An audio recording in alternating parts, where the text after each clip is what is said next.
जय हिंद मेरे प्यारे साथियों। तब स्टडी कैसा चल रहा है आप लोगों का? उम्मीद करता हूँ कि आप लोग अच्छे से पढ़ रहे होंगे और लगे होंगे अपने एम्स में, गोल्स में। और कम से कम 8-10 घंटा डेली पढ़िए, क्योंकि बिना 8-10 घंटे पढ़े हुए सिलेक्शन होने की बहुत संभावना है। कंपटीशन बहुत ज़्यादा है।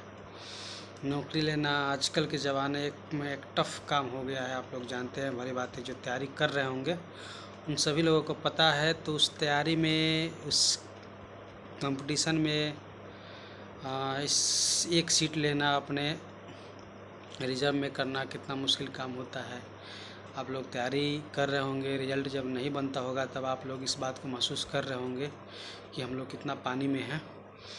तो जो मेहनत करता है ईमानदारी से वो सफल होता ही है एक दिन।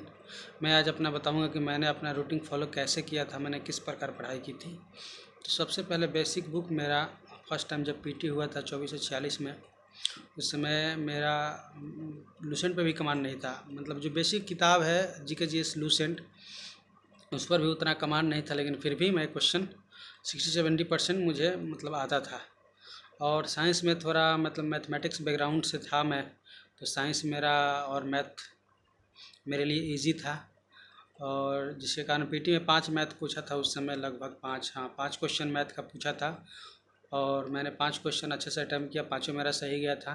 और बाकी साइंस मेरा थोड़ा स्ट्रॉन्ग था। उसके बाद GK GS, history, polity, geography, ये मतलब 70% और 60% के बीच में था अच्छा, जिसके कारण मेरा पीटी आराम से हो गया। पीटी से 4-5 नंबर ज़्यादा क्वेश्चन था, ज़्यादा मतलब अधिक क्वेश्चन मेरा सही हुआ था, उससे ज़्यादा नहीं हुआ था। क्योंकि मैं मैथमेटिक्स बैकग्राउंड से था, मुझे मतलब उम्मीद ही नहीं था, मतलब अनएक्सपेक्टेड मेरे पूरा लाइफ में हुआ कि मैं कभी मतलब फोर्स लाइन में जाने के लिए नहीं सोचा था कि मेरा जीवन इस लाइन में गुजरेगा। लेकिन किस्मत है, ये नसीब है, सबका अपना अपना एक नसीब होता है, उसे कोई बदल नहीं सकता है। तो आप असफल हो रहे होंगे किसी एग्ज़ाम में, रिजल्ट नहीं आ रहा होगा, तो ये मत घबराइएगा कि मेरा कुछ नहीं होगा। हो सकता है कि आपके लाइफ में कुछ अच्छा उससे होगा, उससे अच्छा कुछ लिखा होगा, तो इसलिए घबराइएगा मत, संघर्ष जारी रखिएगा। डिफ़िकल्टी होगा, इकोनॉमिकल कंडीशन आपका सही नहीं होगा, तो उसके लिए तो आपको मतलब हाथ पैर तो दो भगवान दिए ही हैं, उसके लिए आपको खुद से आपको मेहनत करना पड़ेगा। अगर कंडीशन सही नहीं है तो कमाना भी पड़ेगा खुद से और पढ़ना भी पड़ेगा। तो ये तो आपकी कंडीशन के हिसाब से निर्भर करता है कि आप किस पोजीशन में है, आपका इकोनॉमिकल कंडीशन क्या है। तो मैंने जब मेरा पीटी हो गया तो मैंने मेंस की तैयारी के लिए लग गया, क्योंकि मुझे उम्मीद नहीं था कि मेरा मेंस होगा, क्योंकि हिस्ट्री, पॉलिटी, ज्योग्राफी का पोर्शन अधिक रहता है। लेकिन मेरे लिए कि ये हो गया कि मेंस में आप जानते हैं कि 20 क्वेश्चन जो होता है वो मैथ रीजनिंग मिला के पूछता है। तो ये मेरे क्वेश्चन, ये मेरे लिए मतलब आसान हो गया, क्योंकि 20 क्वेश्चन तो मुझे मालूम था कि 19 क्वेश्चन तो मेरे हैंड में आ ही जाएगा। मिस्टेक से गलत हो गया तो हो गया, लेकिन 19 क्वेश्चन मेरे हैंड में आ जाएगा। बाकी साइंस जो 20 में पूछेगा उसमें से लगभग 17-18 तो मेरा सही हो ही जाएगा। मतलब 40 क्वेश्चन में से मुझे लगता था कि 38 क्वेश्चन मैं अच्छा से कर दूंगा। बाकी मुझे मेहनत करने की ज़रूरत थी हिस्ट्री, पॉलिटी, ज्योग्राफी में, तो मैंने फोकस किया हिस्ट्री, पॉलिटी, ज्योग्राफी पे। हिस्ट्री के लिए मैंने, हिस्ट्री मतलब उतना स्ट्रॉन्ग नहीं था, तो मैंने ऑनलाइन क्लास कर लिया राहुल चंद्रा सर का, कॉन्सेप्ट क्लियर रिजल्ट क्लियर, उनका यूट्यूब चैनल भी है। मैंने हिस्ट्री का मतलब बेस कंप्लीट करने के लिए मैंने ऑनलाइन कोर्स परचेज कर लिया। तो अच्छा खासा हो गया, मैंने बढ़िया से तैयारी किया था, मुझे उम्मीद था कि मेरिट भी बन जाएगा। बहुत मेहनत किया था, 24-40 वाला में मैंने बहुत मेहनत किया था, मुझे उम्मीद था कि मेरिट बन जाएगा। लेकिन दुर्भाग्य से एक क्वेश्चन के लिए मेरा मेरिट नहीं बन पाया। एक या क्वेश्चन या 0 पॉइंट समथिंग के लिए मेरा मेरिट नहीं बना, तो बहुत मुझे शौक लगा कि क्यों मेरिट नहीं बना। बड़ी उम्मीद था, सभी लोगों को उम्मीद हो गया था कि रिज़ल्ट होना ही है, लेकिन अनएक्सपेक्टेड हुआ पूरा, रिज़ल्ट नहीं हुआ। पूरा हल्ला गुल्ला हो गया कि या फलान चूचा के, हल्ला हो गया था कि दरोगा बन गया गाँव में, लेकिन हुआ कुछ नहीं। फिर भी मैंने हिम्मत नहीं हारा। उसके बाद मेरा तो स्ट्रॉन्ग हो गया था, हर एक सब्जेक्ट स्ट्रॉन्ग हो गया। मैंने एम लक्ष्मीकांत का पॉलिटी पढ़ा था, तो पॉलिटी तो क्वेश्चन का एक भी क्वेश्चन मुझसे मतलब गलत नहीं होता था। पॉलिटी मेरा बहुत स्ट्रॉन्ग हो गया था, हिस्ट्री भी स्ट्रॉन्ग हो गया था, साइंस अपना ही था।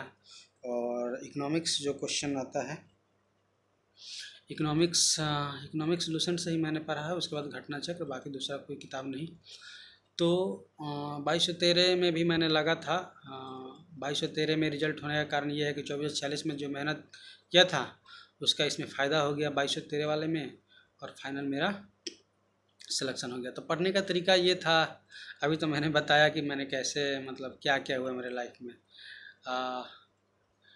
टाइम तो थोड़ा ज़्यादा हो गया, 5 मिनट से अधिक वीडियो हो गया, फिर भी मैं बता रहा हूँ, आप कोशिश कीजिएगा देखने के लिए। मैंने पढ़ता था तो लूसेंट और क्राउन को एक साथ खोल देता था, एक ही चैप्टर। जैसे मौर्य काल हो गया तो मौर्य काल को मैंने खोल दिया था, या बौद्ध दर्शन हो गया तो बौद्ध दर्शन को, दोनों किताब का खोल देता था। और साथ साथ में घटना चक्र का जो था उसमें का सब्जेक्टिव था उसको खोल देता था, और तीनों में से देख लेता था, तीनों में सब्जेक्टिव क्या क्या लिखा है, तीनों को पढ़ के उसके बाद तुरंत उसी समय मैं MCQ लगाता था। MCQ किस बुक से लगाता था? तो लूसेंट का MCQ आता है, ऑब्जेक्टिव क्वेश्चन, वस्तुनिष्ठ प्रश्न करके आता है लूसेंट का, तो उससे लगाता था। उसके बाद घटना चक्र से लगाता था। घटना चक्र से लगाने के बाद तो आप जानते हैं कि आप पता चल जाता है कि कितना हम पढ़े हैं, कितना सही हो रहा है। 10 क्वेश्चन में से 8-9 क्वेश्चन, 10 क्वेश्चन सही हो जाता ही था। तो आप वैसे ही पढ़िए, मतलब लूसेंट क्राउन को खोल लीजिए, एक ही चैप्टर का दोनों का कंटेंट्स पढ़िए, और साथ साथ में घटना चक्र का भी कंटेंट्स पढ़िए। और तीनों को पढ़ने के बाद यदि आप क्वेश्चन MCQ लगाते हैं तो मुझे नहीं लगता है कि आपका एक क्वेश्चन गलत होगा। ओके। पॉलिटी तो मैं एम लक्ष्मीकांत से ही पढ़ा था। ये तो भले कोई कहे कि नहीं वो किताब दरोगा के लिए नहीं है, लेकिन मैंने एम लक्ष्मीकांत ही पढ़ा था। ये मेरे पास आज भी किताब है, तो इसके लिए तो कोई दोहराया नहीं है। घटना चक्र आप तीनों किताब एक साथ खोलकर पढ़िए, और तुरंत उसी समय उसी चैप्टर का MCQ लगाइए। उसके बाद पता चलेगा कि हम कितना पानी में हैं, और आपका एक एनालिसिस हो जाएगा कि हाँ मेरा स्कोर कितना आ रहा है, उसी से पता चल जाएगा। उसके बाद सेट प्रैक्टिस लगाइएगा तो उसी के रेंज में आपका स्कोर आएगा। इसी प्रकार मैंने तैयारी किया था, और मेंस में भी ऐसे ही तैयारी किया था। बाकी जो किताब है तो मैंने किताब तो बता ही दिया। अब क्या बच रहा है, तो मैंने वैसे ही पढ़ा था। MCQ मतलब तुरंत, मतलब जो चैप्टर पता था उसी चैप्टर का MCQ जरूर लगाता था। और सेट प्रैक्टिस की बात है तो सेट प्रैक्टिस मैंने लगाता था ऑनलाइन। मैंने टेक्स्ट बुक का परचेज किया था, उसमें आता था।